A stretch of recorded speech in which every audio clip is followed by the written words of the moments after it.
Семејството Иванови од Неготино добија електрична кран дигалка. Се работи за 4-члено семејство кое се соочува со големи предизвици за нивното секојдневие, бидејќи нивните две деца, Драгица и Стефан, се со посебни потреби и боледуваат од церебрална парализа.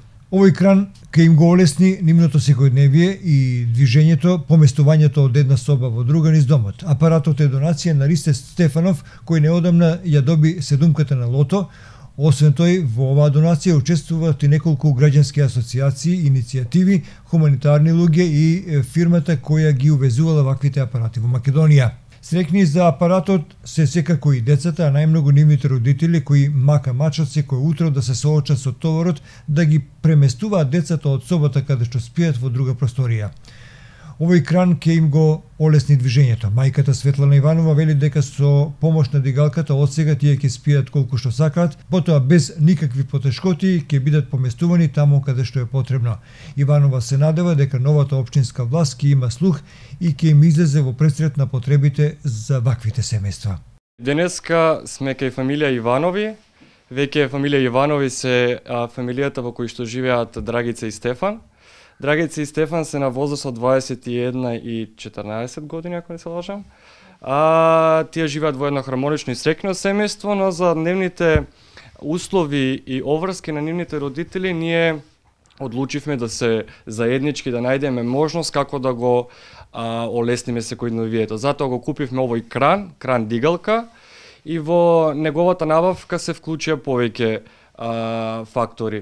Еден од тие беше лицето кој што доби лото во Неготино, кој што донираше определена сума, неколку граѓански иницијативи од Неготино и неколку хуманитарни луѓе кои што донира. Исто така и Medicus Help, како фирма која што ги увезува овие апарати, се вклучи со донација во самата справа. Најтешко беше што мораше насаба децата уште додека спијат, татко им да ги донесе во дневната соба и да седат и тука да продолжат да спијат, затоа што после тоа немаше кој да ги дига. Јас веќе не можам, оперирана сум, имам здравствени проблеми, така да секојдневно беше малтретирање за децата. А сега додека штом го имаме кранот, слободно они ќе си спијат колку што сакаат, после тоа јас ќе си ги донесам тука, многу полесно.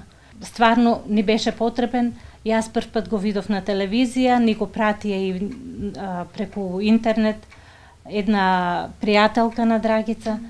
Така и дојдовме на идеја, меѓутоа потешко беше да го набавиме. Ама еве, Симон ни помогна, Medicus Help ни излегува во пресред, парите се донација, им благодарам на сите што донираа, најмногу на човекот што ја доби седумката на лото, пресрекна сум што го имаме сега кран. Државата многу малку се вклучува.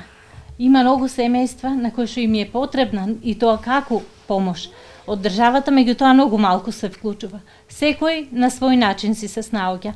Ние за среќа, Драгица е многу паметна и преку интернет се наоѓа оноа што и е потребно. Мислам дека сите помагала, се она што и е за неа потребно, спрема видот на потребите, си наоѓа она и после само ни кажува на нас. Додека Стефан е друга приказна за себе, многу потежок случај, многу е тешко да се справиш со него, кај него и храната е проблем и се комплетно. На локално ниво, што да кажеме? Вода немаме. Они се деца на кои што многу често им е потребна вода, летен период повеќе да ги ладиш, да ги хигиената да им ја одржуваш. Зимно време пак е потребна вода, секогаш е потребна вода, меѓутоа тоа е проблемот со водата.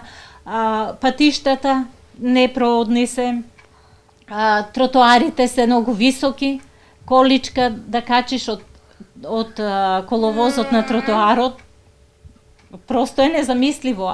Овие што се другите колички за буткање, пак ќе ги качиш. Меѓутоа, електричната количка нема шанса да ја качиш на тротоар.